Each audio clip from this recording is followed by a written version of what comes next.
à medida que se estuda, vai se descobrindo novas possibilidades, né? Não, Então, à medida que ele foi interagindo com outras pessoas, com esses testes, o Howard Gardner, ele é um pesquisador, está vivo ainda, né? Trabalha em Harvard ainda. Então, à medida que você vai estudando, você começa a postular outras possibilidades, né?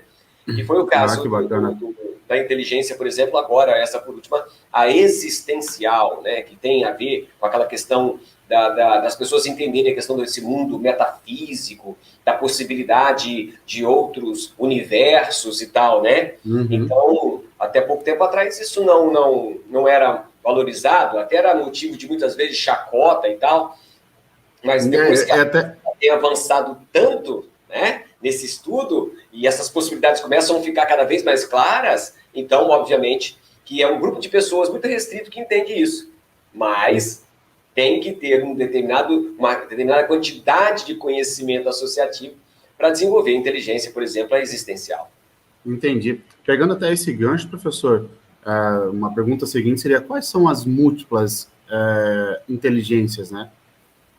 Quais são as múltiplas inteligências? Então, ele sugere o seguinte, que haveria uma inteligência linguística, lógico-matemática, musical, naturalística, tá? A gente pode falar um pouquinho disso, corporal sinestésica, espacial, interpessoal, que é a relação com o outro, e intrapessoal, a relação comigo mesmo, né? E ainda essa que eu falei da inteligência existencial. Tá, então, para reformular então a pergunta, para que servem essas inteligências? Como que a gente utiliza isso para nós mesmos? Olha, o legal desse tipo de inteligência é entender que, primeiro, é provável, a neurociência vai nessa direção, de que, claro, cada indivíduo é único, né? Lembra que nós falamos dos sistemas representacionais, foi uma live passada, eu acho, né? Então, lá dizia, né, nós afirmávamos que haviam pessoas que aprendiam, tinham canais sensoriais que acabavam fazendo com que ele aprendesse melhor de um jeito mais auditivo, de uma maneira mais visual, de uma maneira mais sinestésica e tal. Então, quando essas informações vão em direção ao sistema nervoso do indivíduo, elas vão em direção a regiões específicas do cérebro. E quando essas regiões específicas têm algum tipo de vantagem, digamos assim, como, por exemplo, a inteligência linguística, por exemplo, né? O que quer dizer uma inteligência linguística? São aquelas pessoas que sabem ler muito bem, escrevem muito bem. Então, você pode pegar aí as pessoas, por exemplo, esses romancistas, entende? Esses roteiristas, que escrevem as pessoas que escrevem livro. Escrevem livro, exatamente. Escritores, roteiristas, sabe? Essas pessoas, elas escrevem muito bem, entendem muito bem a leitura. Entende? Sabe que alguns linguísticas, algumas pessoas que têm essa inteligência linguística, não te cortando aqui, mas rapidamente, eles até aprendem uma língua com mais facilidade. Entende? Então, quando você fala dessa inteligência linguística, existem partes do cérebro que não só executam o movimento da escrita, mas que também entendem o que está escrito. Então, essas partes do cérebro dessas pessoas podem funcionar de uma maneira um pouco diferente da maioria, fazendo com que tenha, por exemplo, algum tipo de vantagem genética, ele pode ter nascido assim, com essa vantagem, né? Porque a gente sabe que o aprendizado e a criação do cérebro depende da genética. Lembra? Acho que a primeira live que a gente fez... Lembro. Você até falava assim, mas por que o indivíduo tem que saber da questão, né? Sim. Então, isso aí é uma das questões, ó. O cérebro da pessoa pode nascer com essa vantagem linguística e ele ainda esteve em um ambiente que estimulou essa vantagem que ele tem, essa vantagem biológica. Então, a vantagem biológica, mais a estimulação correta faz o quê? Faz com que o indivíduo tenha o desenvolvimento dessa inteligência linguística. Então, ele faz dele um indivíduo diferente, que gosta de ler, que aprende através da leitura, que escreve bem. É um tipo de inteligência. Entendi. Eu até estava imaginando aqui essa inteligência hoje dentro do marketing digital, dentro desse ramo da internet, né? Que até virou uma profissão, que é o copywriting, que são as pessoas que escrevem conteúdos, texto, blog, as pessoas usam para poder gerar uma oferta, enfim. e gerou uma profissão. Provavelmente a pessoa tem que ter uma habilidade linguística, né? É o nome, né? Uma Isso. inteligência linguística para poder gerar esse conteúdo, né? Isso aí. Então você vê aí os grandes escritores, aqueles que, sabe, aqueles que são fora da curva, como a gente tem usado no Sim, nosso... eu tô lendo um livro aqui, professor, só te cortar. É muito bom, tá? Eu vou até passar pro pessoal, porque eu acho muito interessante, ó. É Os Segredos dos Homens Mais Ricos do Mundo.